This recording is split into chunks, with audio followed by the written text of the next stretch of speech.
I was never sure when I lost my faith. Maybe it wasn't all at once.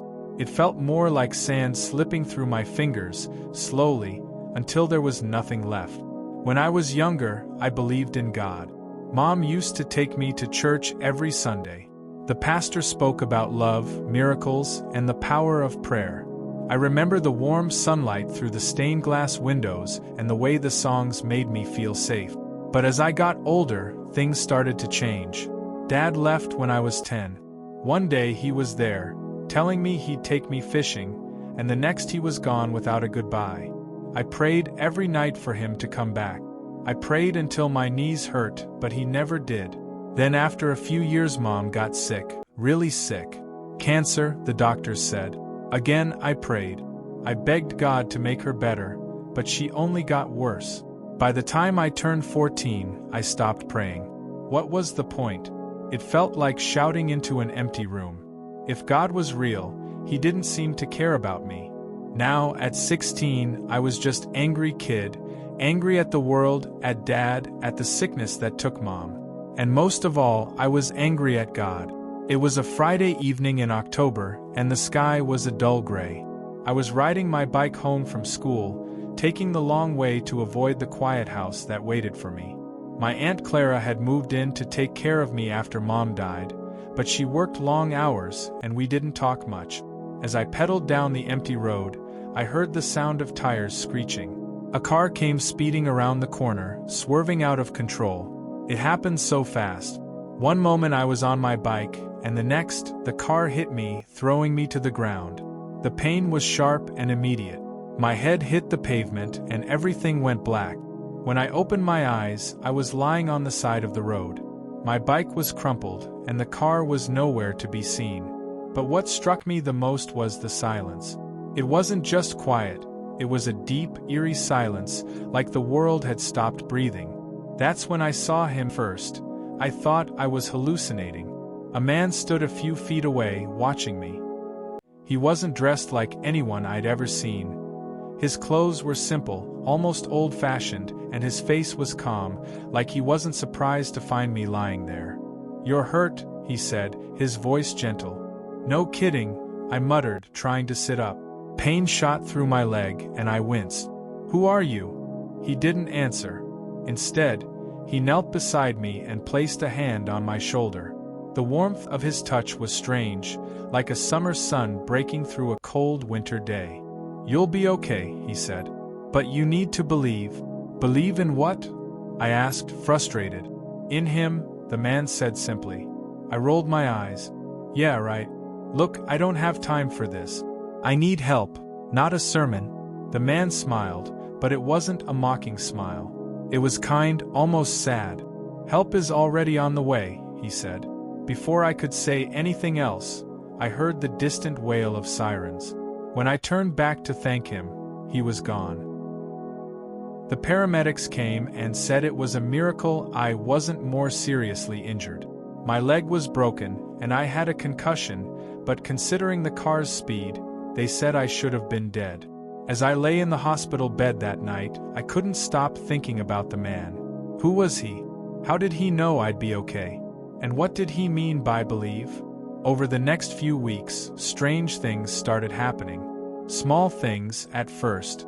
A neighbor I'd never spoken to brought over dinner when Aunt Clara was working late. A teacher I thought didn't like me offered to help me catch up on missed assignments. And then, one day, I found a letter in my locker. It wasn't signed, but it said, "You're not alone." I didn't know what to make of it. Part of me wanted to believe these were just coincidences. But another part of me, deep down, started to wonder if maybe, just maybe, it was a cold afternoon when I finally decided to go back to the church. I didn't want to. If I was being honest, I felt stupid walking there. But something inside me, maybe the memory of the stranger's words, or the letter in my locker, pushed me forward. The church looked smaller than I remembered, like it had shrunk over the years. The stained glass windows were the same, but they seemed duller without the sunlight shining through them. I stood outside for what felt like forever, telling myself I didn't belong there anymore. But then the door opened and an older man stepped out. He was tall, with graying hair and a smile that felt warm even in the chilly air. "Hello there," he said. "Haven't seen you around here before. Or maybe I have, and it's just been a while. I used to come here when I was a kid," I admitted, shifting on my crutches. "But it's been a long time." "Well, you're here now," he said. "That's what matters." "I'm Pastor Jim." I hesitated. Part of me wanted to turn around and leave, but Pastor Jim's eyes were kind, and for the first time in years, I didn't feel like I was carrying the weight of the world alone. "I'm Sam," I said finally. "Good to meet you, Sam. Why don't you come inside? It's warmer and we can talk." The church was quiet, except for the faint hum of a heater in the corner. Pastor Jim led me to a pew near the front and sat down beside me.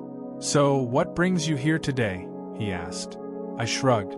"I don't really know, I guess. I don't believe in God anymore. Or maybe I never really did." Pastor Jim nodded, as if he'd heard this before. "That's honest of you to say. Faith isn't always easy, especially when life throws you more questions than answers." I looked down at my hands. If God is real, why does he let bad things happen?